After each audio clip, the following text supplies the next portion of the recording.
So welcome to lesson 3 on measuring crime and deviance. As a quick recap, we've had a look now at how crime and deviance is measured and look more specifically at the official statistics, including your research on the prison population. We've had a look at victim surveys and also self-report studies. Although victim surveys are a form of self-report studies also include surveys of offenders. So this lesson is going to move on and have a look at the statistical trends in crime and deviance. So before we move into statistical trends and patterns, we're going to have a quick check of your homework / lesson activity from lesson 2, where you had to make some notes on questions 1, 2, 3, 4 and 5 there that you can see on screen, which is the activity in your booklets on page 13. I'm going to show you some suggested key points that you could have included in your answers. They're not a definitive list, there are other bits and pieces that could be in there, but it's quite helpful to have a look at some ideas. And if you have missed any of the points that are in the potential answers, it might be worth pausing the video and making a note and adding some of these key features to your own records. Okay, so pause the video for a second, read through the suggested answers to questions 1 to 5. And if there is anything in here that you haven't added, it'd be worthwhile just making a note of it. Once you're done, please restart the recording. Okay, so our focus for this lesson is going to be the trends that are shown in police recorded data, official statistics and measurements of crime and deviance in England and Wales. You should be open on page 15 of your booklets. You'll note there's space to make notes from a video about statistical trends in crime. Again, if this isn't a big enough space, it might be helpful to have a piece of paper and a pen ready. The video will go through some various current trends from the June 2020 crime statistics. So it is really important that you make a note of some of the key features and key trends that can be seen at that time frame, and add those to your notes on page 15. Welcome to this Tutor to You Sociology topic video on trends in crime and deviance, looking at crime statistics for 2020. Crime statistics in the UK are measured through a range of different formats, particularly given that not all crime is reported to the police. The most common uses are the Crime Survey of England and Wales, which is a victim report survey, and the police figures of recorded crime. One of the reasons why there are multiple measures of crime used is due to the dark figure of crime, those crimes that are not reported to the police either for the fear of retaliation, a lack of faith in the police, or due to a worry about incriminating themselves or a friend, relative or partner. Ordinarily, the Crime Survey of England and Wales is conducted via a survey handed out to around about 20,000 respondents, and this measures whether or not the respondent has been victim of crime in the past 12 months. For the 2020 release, due to COVID restrictions, the Crime Survey was extended to include a telephone survey, known as the Telephone Operated Crime Survey of England and Wales, and this estimated that there were approximately 11.5 million offences between March of 2019 and June of 2020. This included the first 3 months of lockdown in the UK, which saw a significant decrease in people being victims of crime. In comparison, police recorded crime showed an annual decrease of 4% to 5.8 million crimes in England and Wales, which demonstrates the extent of the dark figure of crime. In this video, we're going to look at some of the highlights and trends between these two measures of criminality. First of all, homicide. Now, the Crime Survey of England and Wales does not ask whether somebody has been the victim of homicide for obvious reasons, and so records of homicides are based upon police recorded figures. In recent years, the number of homicides has increased, but this is in part due to acts of domestic terrorism and human trafficking. For example, in last year's figures were the victims of the Essex human trafficking incident, where 39 people were found dead in a lorry in Grays. This brought the number of homicides to 725 in England and Wales. Previous years had included the deaths of those in the Manchester bombing and London terror attacks, and there has been a recent increase in homicide rates due to these incidents. However, overall, the homicide rate in the UK has fallen from a high of 1,074 in 2003. Although an interesting case to question the validity of these statistics is the inclusion of the 96 Liverpool fans killed at Hillsborough in 1989 in 2017 statistics. This is due to the successful appeal against the original coroner's verdict in 2017, but demonstrates how statistics can often be misconstrued and skew levels of criminality on their face value. The same can be said of earlier in the century, when 173 of Harold Shipman's victims were recorded in the statistics in the same year, despite uncertainty over the number of deaths and when they were killed. In recent years, there's been an increase in moral panic about knife crime in the UK, particularly in London. In 2020, there was a decrease of 1% of knife and sharp instrument offences, which bucked an increasing trend, and most significantly, there was a 44% decrease in London. Whether this is due to increased stop and search policies, community efforts to stop knife crime, or an underreporting of knife crime is unknown, such is the nature of quantitative research. The decrease in London of 44% should have resulted in a larger fall in the national picture, but with only a 1% decrease nationally, this demonstrates that knife crime is increasing elsewhere in the UK. Of those crimes using a knife or sharp instrument recorded by police, a third were linked to robbery from a person, which can be linked to theories such as strain theory with its focus on utilitarian crime.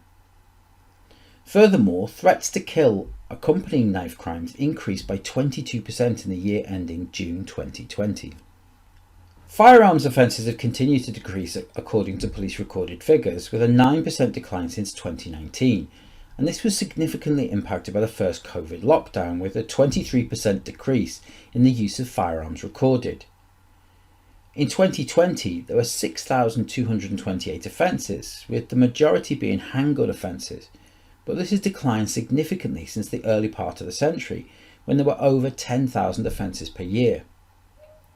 Although, once again, these figures may actually represent only a percentage of the firearms offences that exist in the UK, with offences being less likely to be reported for fear of retaliation from offenders, particularly those involved with organised crime syndicates. The Telephone Operated Crime Survey of England and Wales reported that there was an estimated 1.4 million violent incidents in the previous 12 months, with again a reduction in the reporting of violent incidents in the period of the first COVID lockdown. However, police recorded figures suggested a larger figure of 1.75 million offences, and this represented an increase of 3% on the previous year. This difference between the two figures challenges the validity of both sets of statistics. Whilst it may be expected that more people would disclose that they have been a victim of violence in a survey, the opposite was actually true. It may be expected that the police recorded figure would not account for the dark figures of crime, yet it is the Crime Survey of England and Wales that under-records violent offences. Sexual offences and domestic violence is an obvious source of the dark figure of crime for reasons of not wanting to incriminate a partner or for the victim feeling that they may not be taken seriously.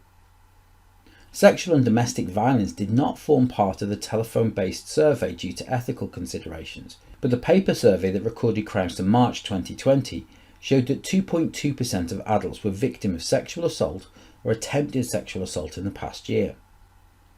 Statistics on domestic violence for 2020 showed a decline in comparison to previous years at 6.1% of the population, and this is part of a long-term decline from March 2005 when 8.9% of the population recorded being a victim of domestic violence. Now, of course, definitions of sexual assault and domestic violence change, with incidents such as stalking and coercion being added as forms of offence in recent years, both of which the victim may not be aware of, or which once again questions the validity of the statistics. And finally, fraud.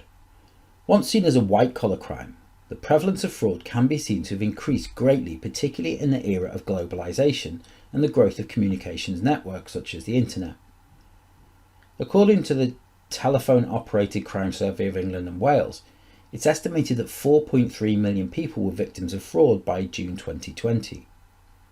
Of course, fraud is often an invisible crime and difficult to prosecute, and so may be under-recorded in crime statistics.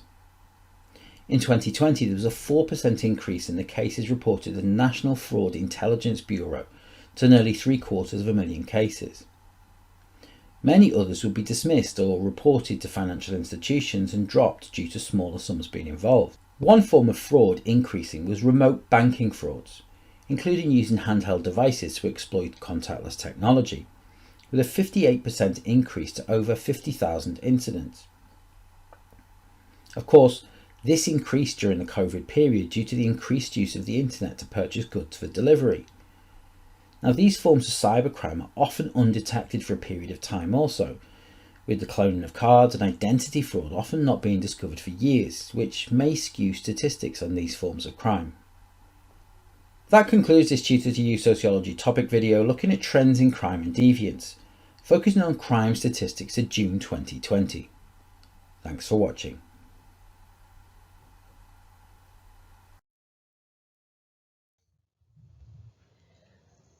Okay, so hopefully you've got some key information down there.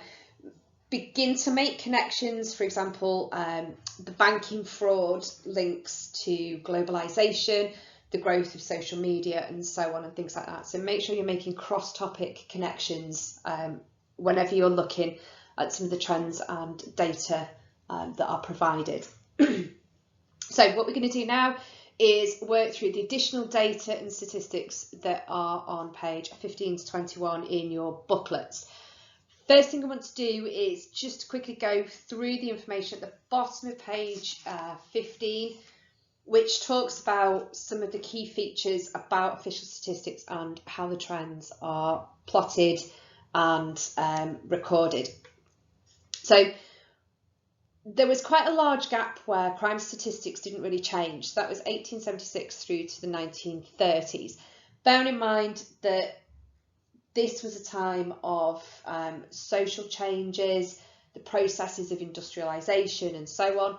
And it was also a time where there was quite a large wealth divide growing across the UK. So there is that issue that people began to own more things and to have more possessions. Different types of jobs began to appear, and therefore different types of crimes followed along with that. There was a very steady rise to the 1950s, and then since then it has sort of quite rapidly increased considerably year on year, apart from a couple of slight falls here and there. All right. So if you can read the remaining information at the bottom of page 15, highlight the key points and the data, particularly some of the sort of key features that are pointed out by year, and then turn over and have a look at the data on page 16.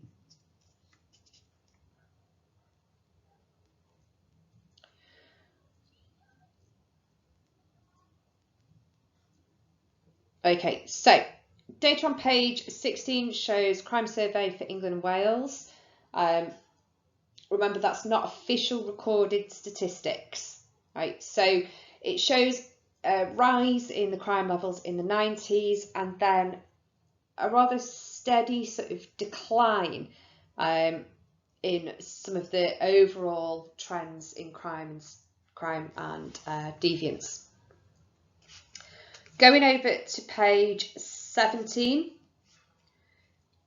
Okay, you've got an overview of the main crime types that were reported in 2020, and towards the right you've got a little line diagram that shows the trend over time, so whether it's going up, down or remaining rather steady. You'll see that up there at the top is fraud and theft, followed by violence and thankfully homicide, which is quite low. So have a look through the different types of crime that were recorded in 2020 and the trends that go with them. And then have a look at the little activity at the bottom. All right.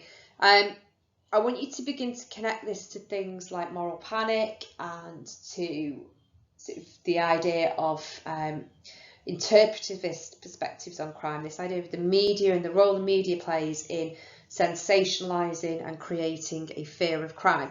So, for example, the headline taken from the news, homicide increases by 10% in England and Wales, would suggest to the general public there is a huge issue of homicide in this country, whereas in actual fact, in terms of its sort of connection to other crimes and the volume of other crimes, it's actually not sort of our worst crime that we face.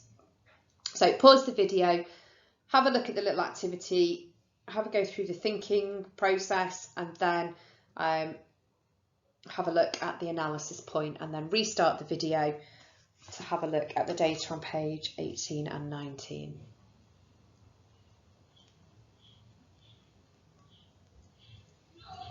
Okay, so a little bit of a deeper analysis on this idea of the increase in homicide at that point in time.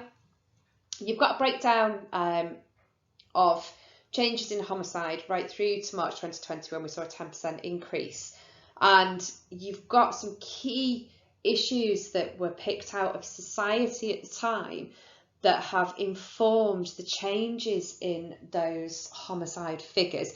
So it's worth digging deeper, and this is that balance between positivism and quantitative data, just recording the statistics, and that more qualitative interpretivist data. What is it that was going on at the time that created this spike or this dip in particular crime statistics? So have a look at figure 6 on page 18 and then read through the information underneath.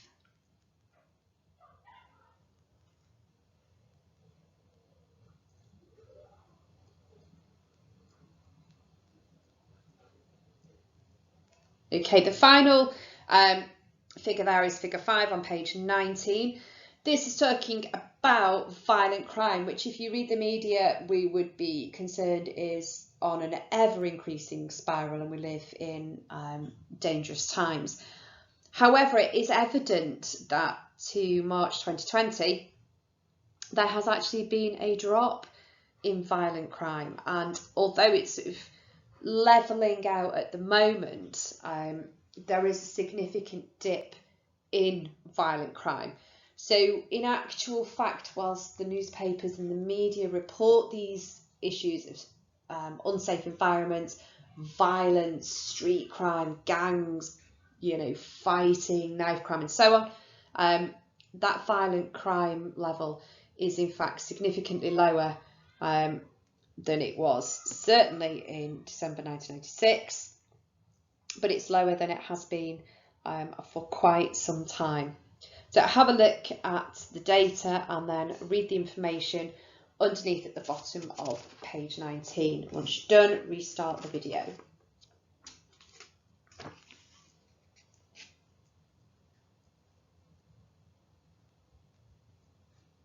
Okay, so figure 10 looks at a more petty crime. So for example, this one is looking at theft, and it includes all theft in the large data points, and then that's broken down into domestic burglary, vehicles and other household thefts.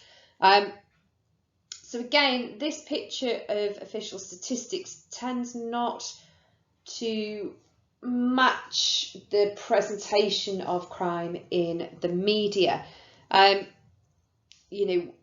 When you look at media reports, the media talks about knife crime and violence and gangs and so on, whereas actually theft is one of the biggest issues, and it's actually vehicle theft that makes up the bulk of that. So again, it's worth considering what it is that the media is telling the public, what the public are demanding, how that deviance amplification begins and that moral panic, and then looking at crime statistics for the reality and the bigger picture.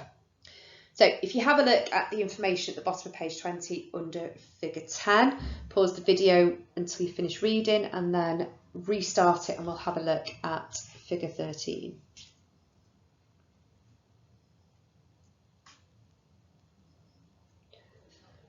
Okay, so figure 13 picks up fraud, and this goes through to the end of March 2020. Now it will be useful for you to compare some of the data that was given in the Tutor to You video.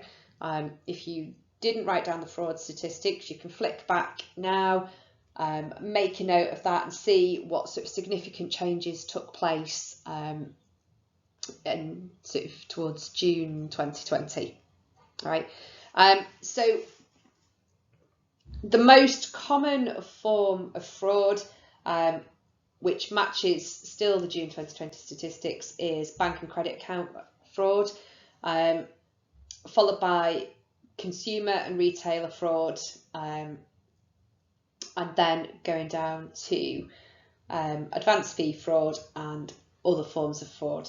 Advance fee fraud is where people are asked to pay up front for a service, so you're going to have a builder or a gardener, or somebody's going to do an insurance policy for you, something like that, and then the fraudsters, they just don't do anything, they're just taking the money. So that's what that means. Okay, once you've had a look through all of those, made some notes, if you can pause the video, check that you can interpret all the graphs, and what I would like you to do is just grab a piece of paper or a couple of post-it notes and pick out some key changes for a couple of those sets of data. So identifying in terms of whether something has declined or increased or remained the same. Changes over time, so pick 2 specific dates to show that a particular crime has gone up or down between these 2 dates, and just make 5 or 6 little summary bullet points so that you can draw on those and add them to essay answers and things like that. Once you've completed that, restart the video. Okay, so we're going to move forward and have a look at some of the other things that statistics about crime tell us about society and criminals, victims and offenders. So looking at the bottom of page 21, you've got information there about the types of victims of criminals. So one of the things, particularly the crime survey and self-report studies tell us, is the likelihood of who is going to become a victim of crime and what kind of crime that may well be. It includes tracking demographic characteristics, so age, sexual orientation, disability and religion. And some of the key things that are useful to pick out, if you have a look at the 4 bullet points, 18%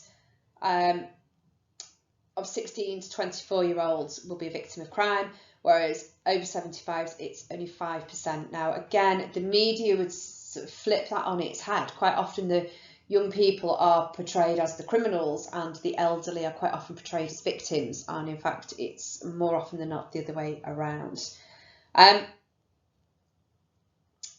Those who identify as homosexual, 21% have been victims of crime, 21% of bisexual, whereas actually heterosexual it's 14%. So it does still indicate there is that element of hate crime and potential violence towards homosexuality.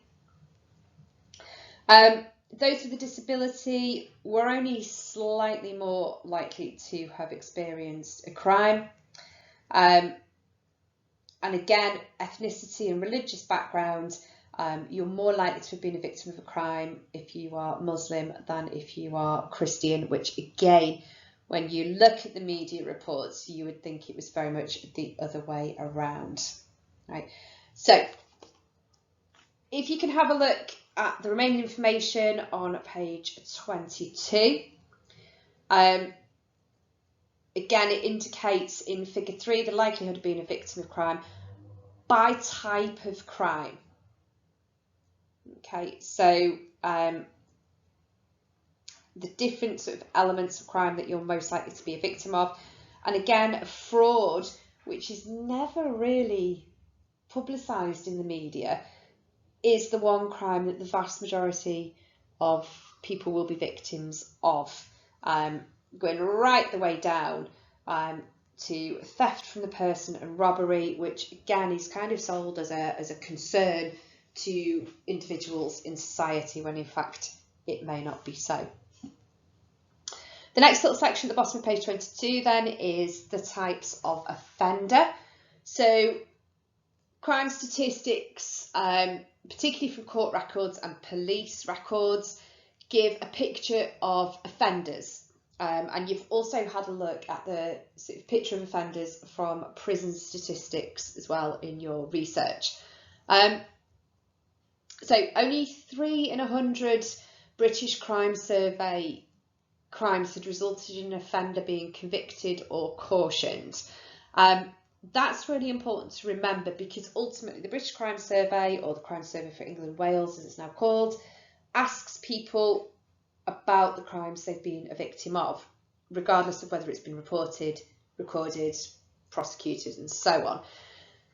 With the estimate of only 3 in 100 having actually been reported, the problem we have with looking at types of offenders from criminal statistics, particularly the police and court records, is that it only represents 3 of the offenders out of every 100 offenders in society.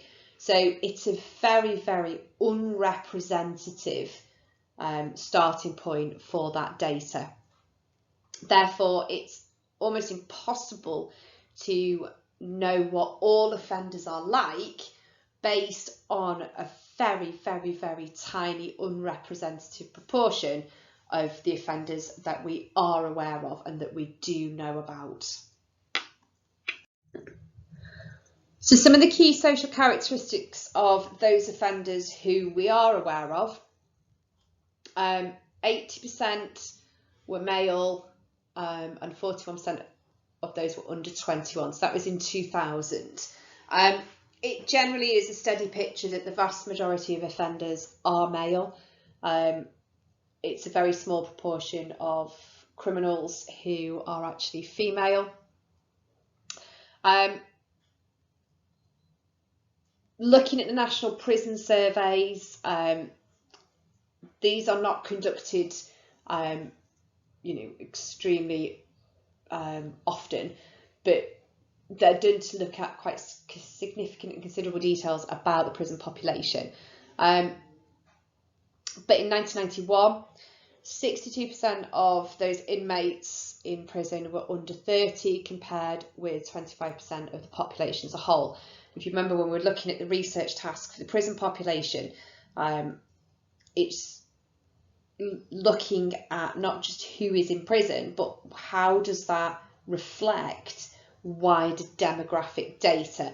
And as you can see, there is a huge difference between the actual volume of under 30s in the general population and the volume of under 30s who have been caught and prosecuted and given custodial sentences. So a disproportionate number, again, in prison are from lower socioeconomic class systems. So 41% unskilled or partly skilled manual labour, so traditional working class, compared with 18% of the population as a whole. So whilst only 18% of our population back in 91 was unskilled or partly skilled, 41% of the prison population. So again, that's more than twice the demographic representativeness in prison than there is in the general population. And again, there are disproportionate numbers, for example, ethnic minority groups, particularly Afro-Caribbean individuals. So as a sociologist, you need to think quite critically about statistics, official statistics, no matter what they are, but in this case, in relation to crime, and decide whether or not it's accurate and what it actually represents. Is it an accurate picture of crime, or is it a picture of who is targeted and what kinds of crime are targeted? So one of the biggest issues that I mentioned earlier on is that only 3% of crimes will come to conviction. Only 3% of crimes are even reported. So there are 97% of offenders who are not included in this data. That's a very, very significant number of people who are not painted in this picture of crime and criminality. Self-report studies trying to find out about whether people have committed offences. Again, they can be quite subjective. Certain people are not going to respond to these, but that does attempt to give us a more accurate picture of the volume of crime that is genuinely going on. So it tries to tap in to that missing 97% of people. The results do indicate that most of us have committed at least one crime at some point in our lives. And remember, crimes are of all sorts of natures, you know, everything from drinking alcohol underage, right through to murder, and there are a whole host of criminal offences in between. And what that does is it kind of indicates to social researchers and sociologists that if pretty much everybody has committed at least one criminal offence at some point in their life, we need to stop looking for this distinction between criminal and so-called normal person, and that actually there is perhaps no distinction other than maybe getting caught and things like that. So it questions whether or not there is such a thing as a criminal person. And remember, that goes back to your biological and psychological explanations that you did right at the start. You know, that very much places criminality into the individual, whereas in actual fact, self-report studies of crime would suggest that everybody is capable of crime, just not everybody does it. So some of the things that Gabor in 1994 picked up that are criminal offences that the vast majority of people have done or will do at some point. So taking things home from hotels that you stayed in as like a souvenir or a treat. You know, there's quite often a standing joke that people steal hotel towels or like bathrobes or slippers and stuff like that without thinking of it as a criminal offence. People have made inflated insurance claims following a fire or theft. So, you know, that age-old, oh, my car got stolen and there was a £700 leather jacket in the boot. Those kinds of things. Illegally copied computer software, videos, music is probably a more common thing now. So watching films, listening to music that you haven't paid for, either by subscription or buying, you know, the song itself. Used prohibited drugs. Now that does include underage use of alcohol or nicotine. So prohibited drugs just doesn't mean illegal drugs, it means anything that has a prohibition age as well. Exhibited disorderly conduct in public. So, you know, get drunk, staggering out of a pub, riding your bike up the road the wrong way or something like that, or on the footpath, that's public disorder. You're not allowed to ride a bike on a footpath. Or physically hit another person intentionally. Again, that's assault. So it's less likely to be about the social characteristics of people, and it's more that this idea of the statistics from self-report studies do suggest that crime is actually normal and we all do it, but some people are able to control it or not engage in more serious aspects of crime.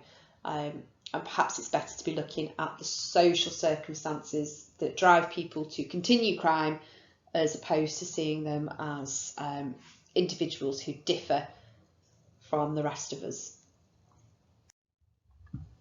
Okay, so 5 minutes, you need to pause the video to read through some of the characteristics related to gender, class, age and ethnicity. So gender is at the bottom of page 23, and then social class, age and ethnicity are on page 24. Stop at the evaluation and conclusions and restart the video and we will go through those together. Okay, so in order to summarise the information about patterns of crime, you've got space on page 25 and the fact sheet is attached to the assignment task for this lesson. Have a look through the information on the fact sheets and make some notes on page 25, pulling together some of those different ideas of patterns of crime, some of the issues around them, where they come from and what that might mean. This should take you about 5 to 10 minutes, so you're just quickly going through and then we'll have a look at the evaluations and the revision on page 26. Okay, so overall, one of the main issues with official statistics is that they only ever reveal the social characteristics of those people who have been processed by the criminal justice system, whether that is the police or right the way through to the prison system. However, they're highly unlikely to present a picture of lawbreakers in general. However, even though self-report studies do try to tap into that 97% of missing offenders, you need to be cautious with the way in which that data is used. Like we said before, people are highly unlikely to confess on there to being a serial killer. They might confess to having stolen a towel from a hotel that they stayed in. So the overview that comes from self-report studies is quite partial. It's one-sided, and ultimately it's still not a true reflection of crime and deviant behaviour. So that brings you to the end of measuring crime and deviance in terms of looking at the statistics and the different types of statistics. Your next task is a revision activity. So if you turn to the last page, which is page 26 and 7 officially.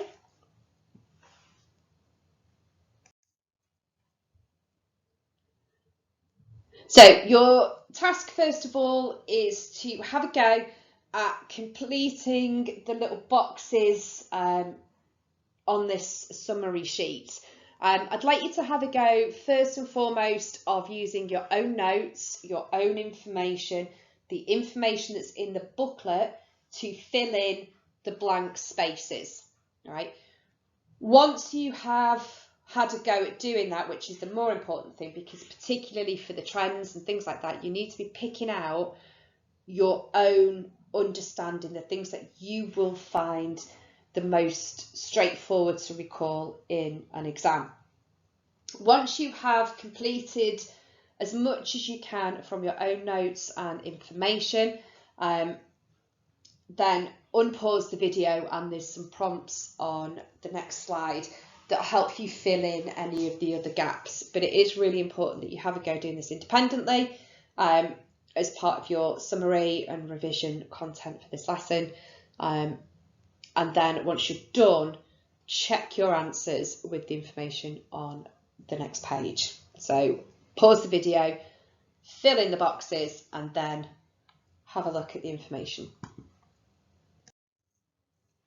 Okay, so this slide helps you fill in the gaps that you can do independently.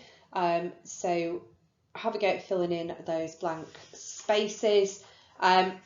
Lesson 4, which is coming up next, is a planning and assessment activity. So make sure that you're okay with this summary sheet, with the content that you've done, and then we will have a look at pulling this together for an exam style question.